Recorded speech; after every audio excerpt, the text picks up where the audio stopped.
We're very, very honoured and excited to welcome John Shipton to the stage. John is Julian Assange's father, and he is spearheading a current campaign at the moment, is really a final drive to bring Julian home. And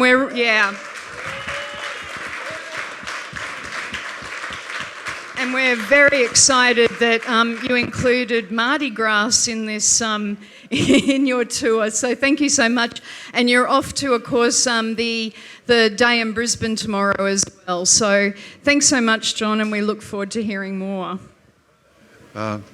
Welcome, everybody. I got to follow some really good speakers. It's a real test. The latest on Julian is that he's still in the jail, 23 hours a day, been in lockdown because it's infestation with COVID-19 since March last year. The prisoners and the staff suffer.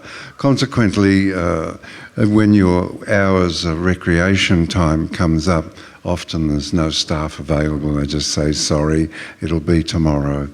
The size of the cell is about the same size as those marquees you see outside that we use for rain protection for the stalls. His demeanour is looks up whenever we do one of these tours or some fundamental event happens. For example, the Pope wrote Julian a note which he passed to the Vatican hierarchy, and the Vatican hierarchy passes it to the Catholic hierarchy in London.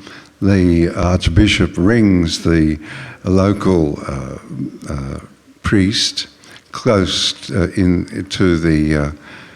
the jail, to Belmarsh Prison. He goes to the Catholic prison priest and delivers the letter to him, and then it goes to Julian. There's a knock on the door of Julian's cell about 10:30 in the morning, and the letter was delivered. Now, why I explain it like this is that it's a clever thing of Francis to do, because the entire Catholic hierarchy in Italy, in the Vatican, and in the United Kingdom becomes aware of where the Pope's sympathies lay. So that's sort of heartening for Julian. It's now moving into the 11th year, and this is, well, a disgrace. The latest revelation is from Sir Alan Duncan, who at the time was a British cabinet minister under Jeremy Hunt, who was the foreign minister of the United Kingdom government, organised under what they called Operation Pelican to drag Julian out of the embassy. Lenin Moreno, the Ecuadorian president, his gift from Sir Alan in a visit to Quito after Julian was removed about a month after was a gift of a plate bought at the Buckingham Palace gift centre for the tourists he took over. So not only every single due process is obliterated and human rights ignored of Julian, but in a final insult to the insignificance of Lenin Moreno, they give him a plate bought at the Buckingham Palace gift shop as a present. It just goes on and on. Drawing two things together now is that Stefano Marizzi's FOIs against the Crown Prosecuting Service revealed that the Crown Prosecuting Service conspired with the Swedish Prosecuting Authority to keep Julian in the embassy by insisting that the Swedish Prosecuting Authority not come to London nor use video to interview Julian. In the end, Julian's lawyers in Sweden took the Swedish Prosecuting Authority to court And the federal government, the federal court of Sweden ordered the Swedish Prosecuting Authority to progress the case after 9 years. 9 years. Progress the case. So the prosecutor came to London, did the interview, and the case was dropped. There were 4 prosecutors involved, prosecutors shopping in Sweden. 9 years, 2 interviews. It just went on and on and on. So that was the case. So the Crown Prosecuting Authority, Service in England, the United Kingdom, conspired with the Swedish Prosecuting Authority to keep Julian banged up in the embassy for 7.5 years. Then, the opportunity comes when William Barr is appointed Attorney General of the United States and stacks the entirety of the Department of Justice upper echelons with people from Kirkland Ellis. That's his law firm, by the way. William Barr was known under Bush Senior as the Snatcher. He was adroit and able and willing to manipulate extradition laws to extradite into the United States anybody that the United States took disfavour to, or in certain cases, for example, in Meng Wanzhou of Huawei, the telecom company, in the case of Meng, they wanted her technology. They wanted Huawei's technology, which Huawei has so far refused to give them. So they abduct judicially people who are publishers who they don't like, or they want to steal technological secrets, in the case of Mike Lynch from the UK or Meng Wanzhou from Huawei. That's the circumstance. The UK assists in these things. In Sir Alan Duncan's latest book that I mentioned, from his diaries.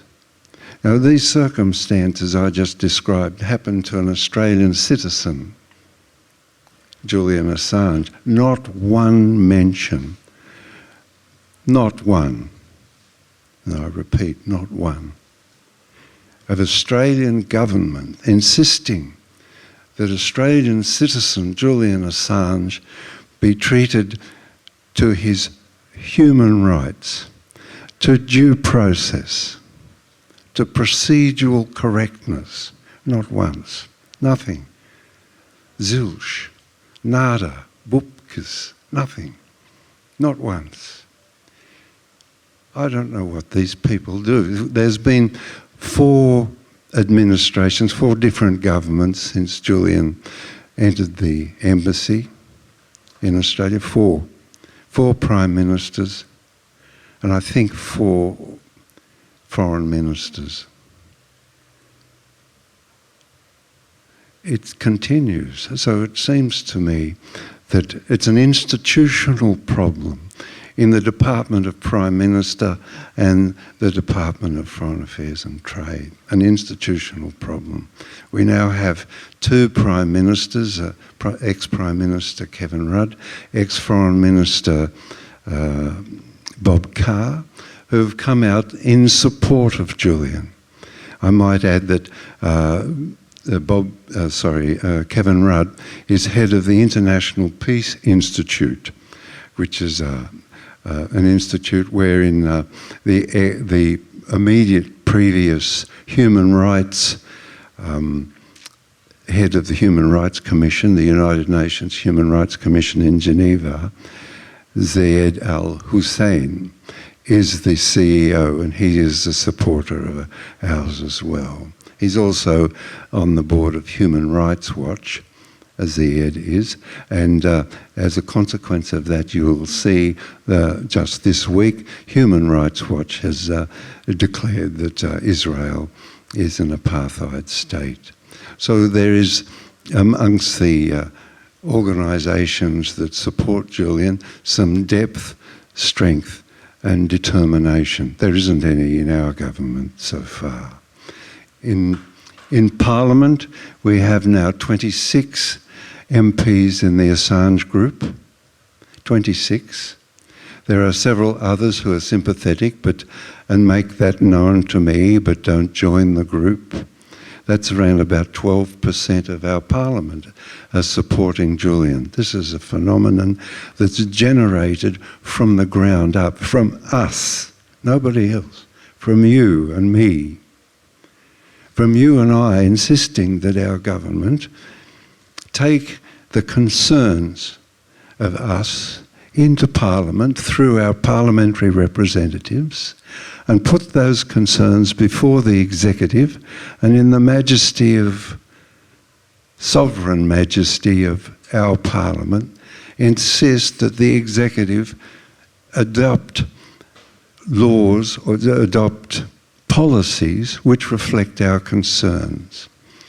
This is the great beauty of the parliamentary system of government when it works. And this notable circumstance for Julian in Australia, where 13% of the parliamentary body, both parliaments by the way, the Senate and the House, support Julian and bring to the executive their concerns, our concerns, and the executive, obeying Parliament, must act. It's a wonderful circumstance, and it can be repeated again and again. Naturally, the institutions of state envy and are jealous of the power of Parliament to make laws, and so they're constantly, through political parties or other measures, constantly aim to restrict or suborn the powers of Parliament for their own use.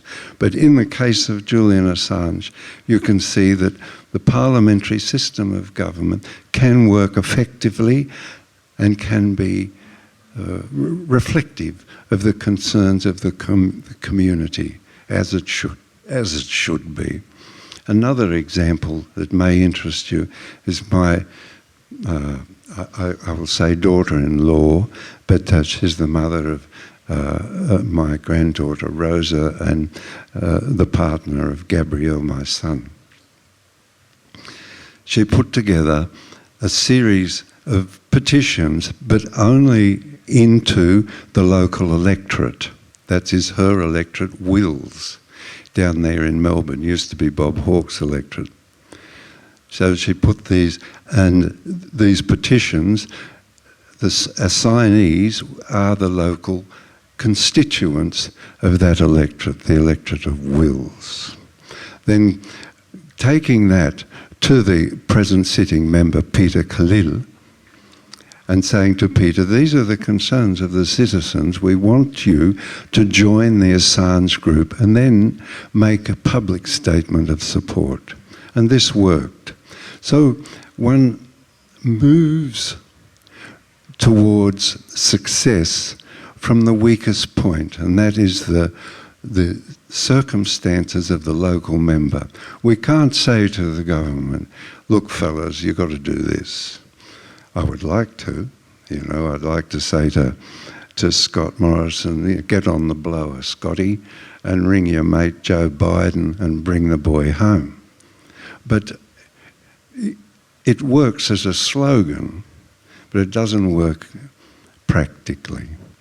But what does work is approaching your local member and saying, your constituent members are concerned and they want this rectified, and he will act upon those concerns because that's his responsibility to his constituents. And so we have 26 and 4 more who are sympathetic and make that known to me. Very important. There's a whole lot, more. I'd just like to say another few things, just quickly, is that the latest thing of the United States is to move on values, which they call climate values. though they're going to say they're going to financialise the carbon cycle in its entirety. So any item that's manufactured by any country in the world will be valued for its carbon content and a tax put on that. So this is the way the United States can reassert its lost leadership in the world. That's what their intention to do. And they put forward this slogan, values, the virtues and values. Well, let's look at that just for a second. Brown University's study of refugees, the number of refugees created in the Middle East in the destruction of Syria, the destruction of Sudan, the destruction of Iraq, the destruction of Libya, the partial destruction of Pakistan. Brown University studies reveal 37 million refugees. To make that personalised instead of a gigantic figure, it's 37 million people in families wandering the world, begging for somewhere to live, for water, for food, for shelter in a tent. That's what it is. So there's an academic down in Melbourne, Gideon, I can't remember his name at the moment. I remember. He studies excess deaths. Excess deaths. So he calculates over the last 20 years since the United States embarked upon this spree, this spasm of murder in the Middle East, that there are 7 million, between 6 and 7 million excess deaths in the Middle East. The calculation of excess deaths based upon what you would normally expect in deaths in the reproduction rate and the current population censuses. They're all people with brothers and sisters and aunties and uncles. So you can imagine for yourself the pall of grief that hangs above the Middle East, thicker than a thundercloud. Grief that just bringing Julian home to Australia will ameliorate in the smallest degree, but something. For they depended upon Julian Assange, Chelsea Manning, and WikiLeaks for truthful news of their circumstances in the Middle East. And so they have, wherever I go in the Middle East, they throw petals in my path. They give me places to stay and feed me, for they feel the deepest possible affection for somebody who brought them a little truth about their circumstances.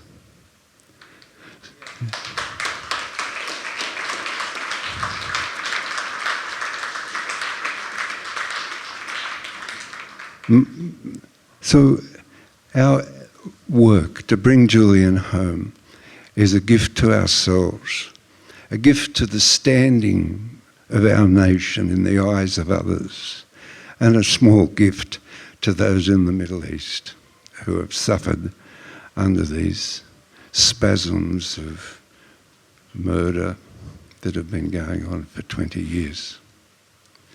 I'll note that Julian went to school in this town here, a little outside here, when he was 9. So the last comment I'll make is that Julian Assange, although seemingly distant from us now after the 10 years of mobbing and calumnies and lies, seemingly distant, is not. This soil here, these grounds that we work on, these neighbours that we speak to, these trees that we walk amongst, created Julian Assange. The very flesh and bones of his being and his psychology are a creation of the society that we live in, where, you know, we are social creatures. And so I just like to say that thanks.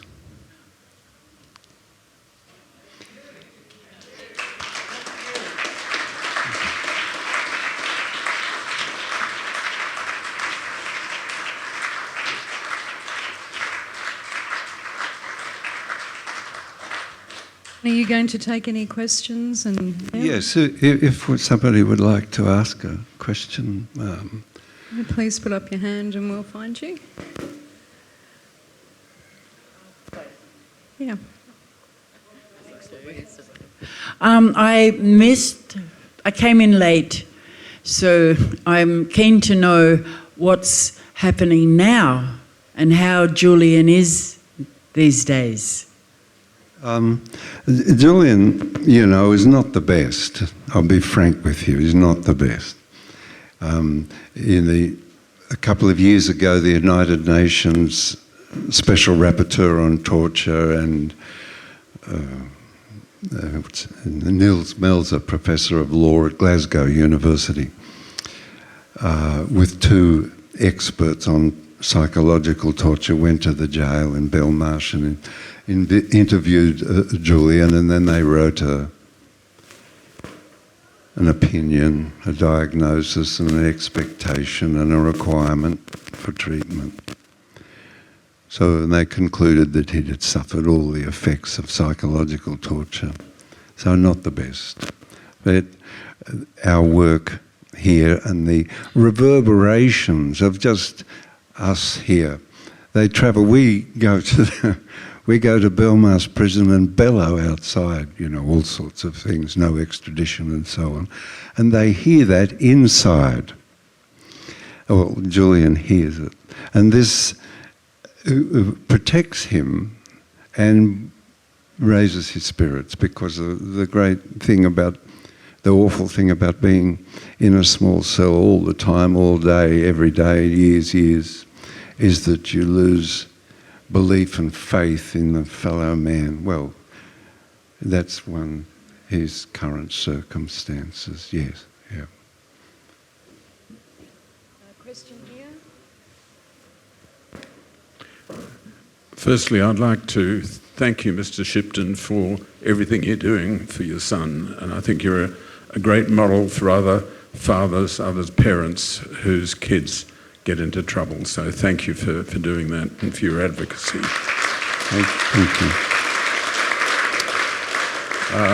I have a couple of questions I'd be grateful if you can answer, and I appreciate that that there may be delicacies about what must remain private.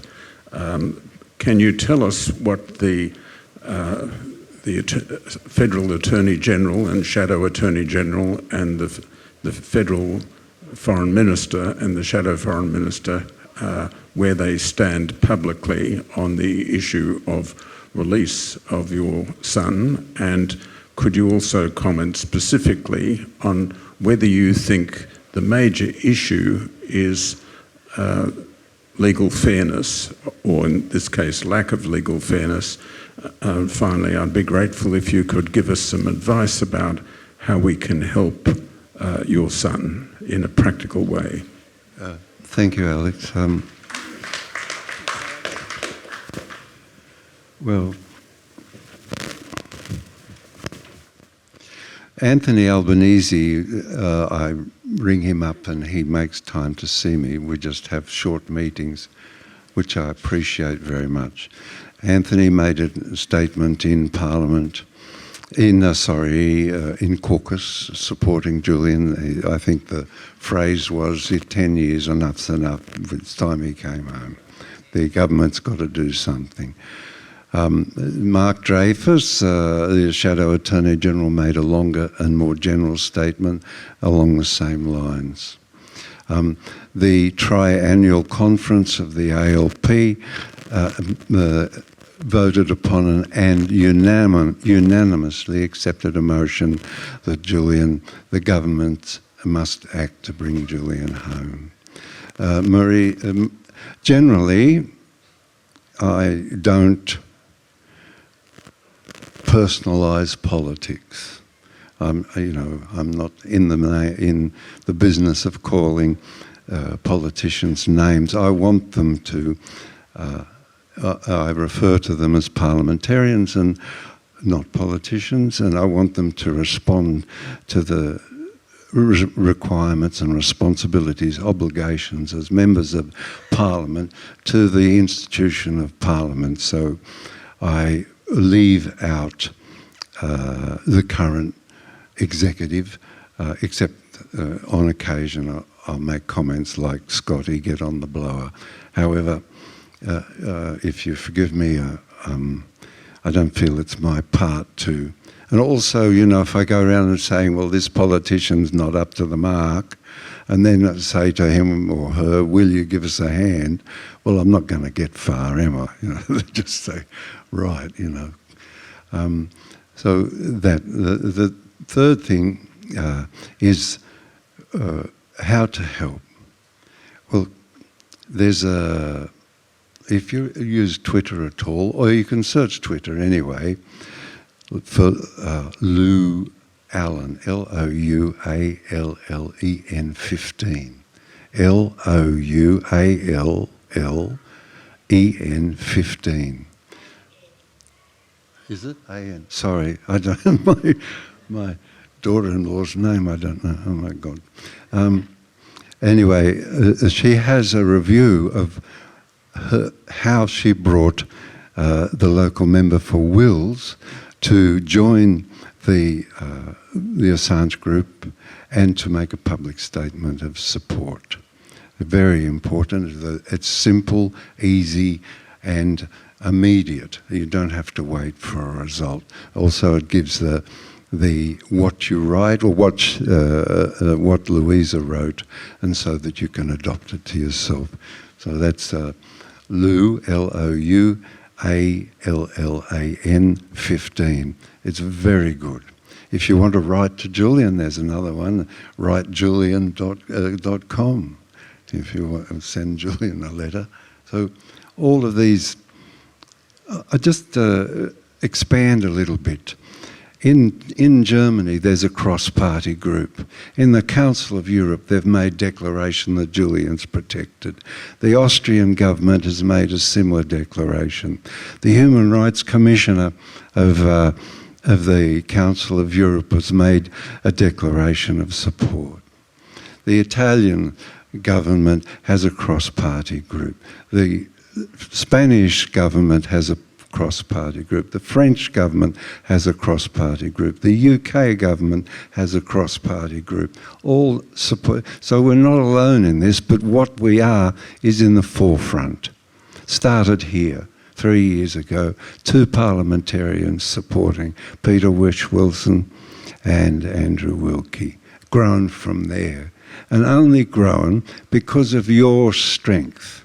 Not me, not my constant wandering around the place. I'm an old man, but giving, I guess we, the Home Run group, we give focus to what's already an upwelling. So we are able to pinpoint the sensibilities and concerns of Australians. We like a wedge, the Home Run Tour group is like a wedge.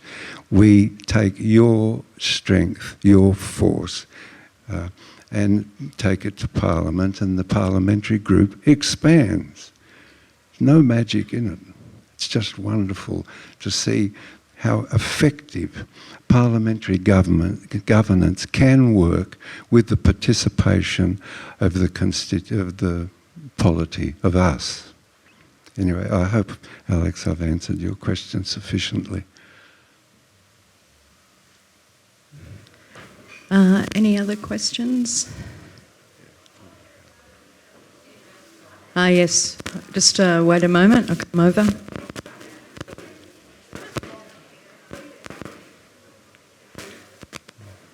Where are you? Okay. Over here, John, we have a question over in the corner. Okay. Yeah. Did he use weed recreationally or anything? You know, psychedelics. I don't know. Probably he would wittily say that, you know, what did Clinton say? He didn't swallow, or he didn't inhale. He didn't inhale.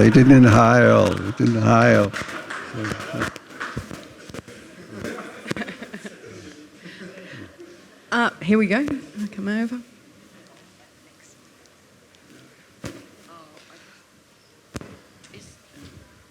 Is there any way of actually writing him a letter, or you mentioned Yes, Julian? there's a website with all the information on it, writejulian.com. Writejulian.com, and you go there, and you know he likes getting letters. You can write anything you like. Say you know, something like I saw your old dad up there on the stage rabbiting on.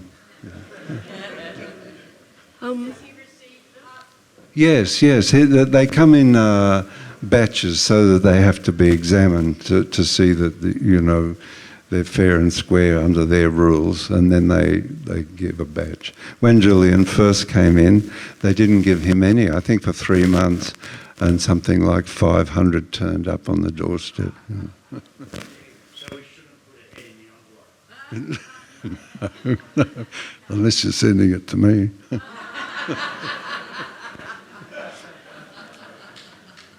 So, excuse me, when's the last time that you got to see it done?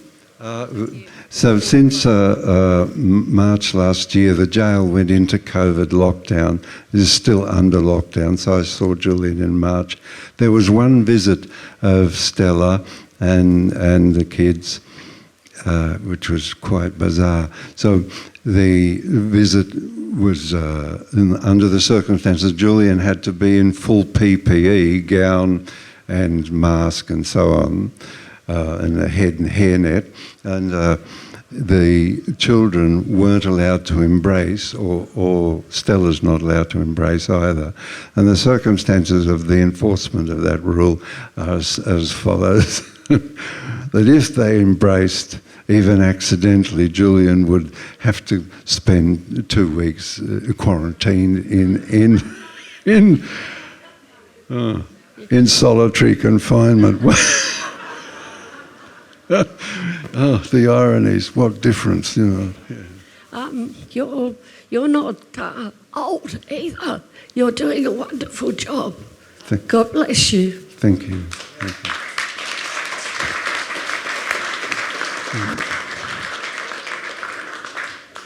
Any more hands? Oh, yep. Just down the back here. Yeah, thanks for coming, John. It's so good to have you here. Thank you. The guys were talking last night about Murdoch's influence with the Australian politics, and my question is, how much has his influence been on the fact that Julian hasn't been released as yet? I don't think any, really. You know, Murdoch's big here, but if you're running the American empire, you know, they have many tools to discipline recalcitrant publishers that say things they don't want published.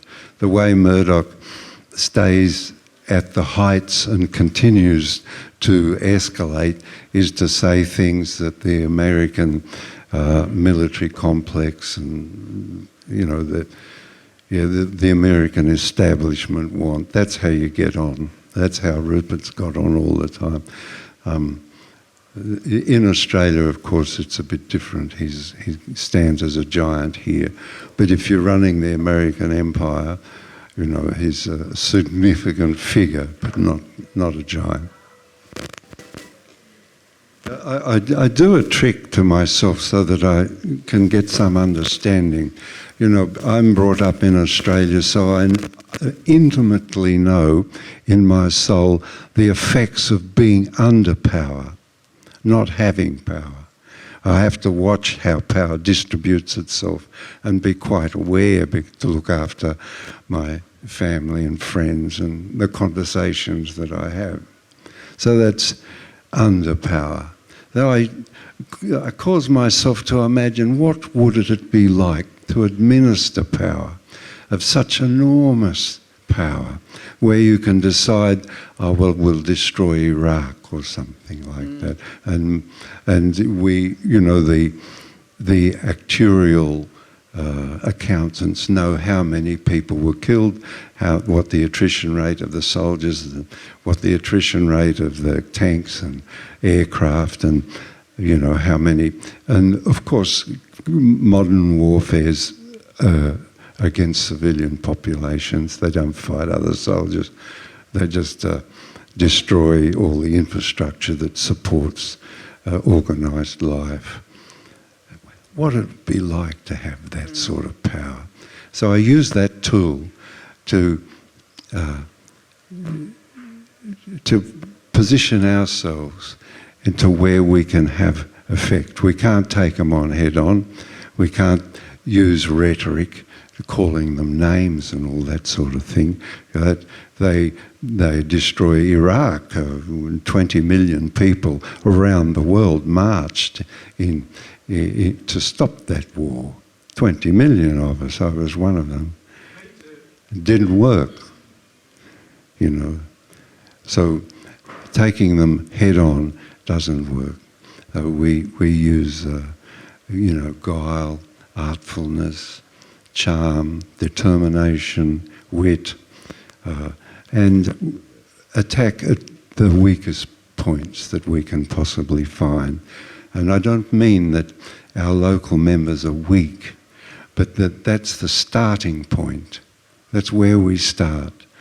And it's, as I've demonstrated previously in the conversation with you, that's effective.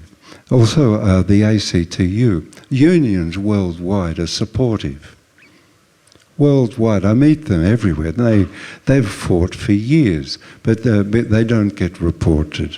I met with Len, I always forget his second name, I think it's McGarry, Len McGarry, a very imposing man, you know, 4-inch, 6'5", you know, broad-shouldered, about 65, head of Unite, the largest union in the United Kingdom.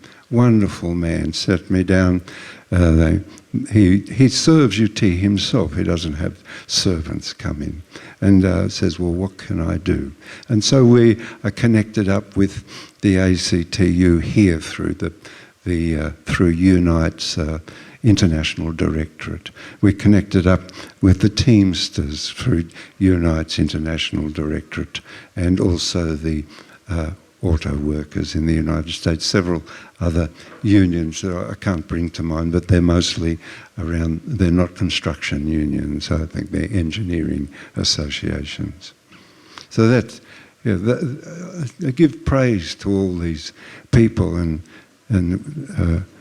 illuminate how we constantly march forward. We're not alone, we're not weak, and we've done it. We're here, I've said it previously, I say it as firmly as possible with a soft voice.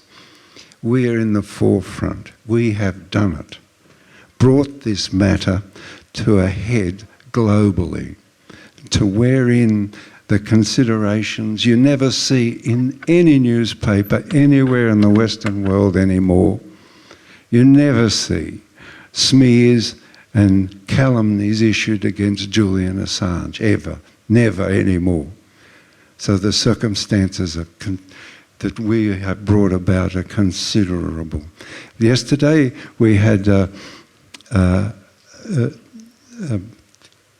fraternal protest in Paris, and they sent us pictures which Jacob Grech has put up on our website, a fraternal. 29 cities in Germany have fraternal protest once a fortnight, and so on. Thank you.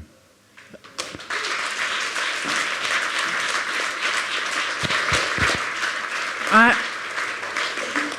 have one more question. Yeah, more question. And then we've got the rally. We've got to go and get the... Yep. Have I got time for one more question? So, John, Yes. if by chance the Australian government said, yes, bring him home, how quick could that happen? Oh, just the next day. Ah, good. We need some hands to carry the flags. You see the Free Assange flags. We go down, walk down in the parade. Jacob here, sitting up the front in black, got long hair, and Rain over this side. Will allocate. Also, Graham Dunstan, who you all probably know, he's been on the peace trail now for 22 years. I think I see him up the back there. Yeah.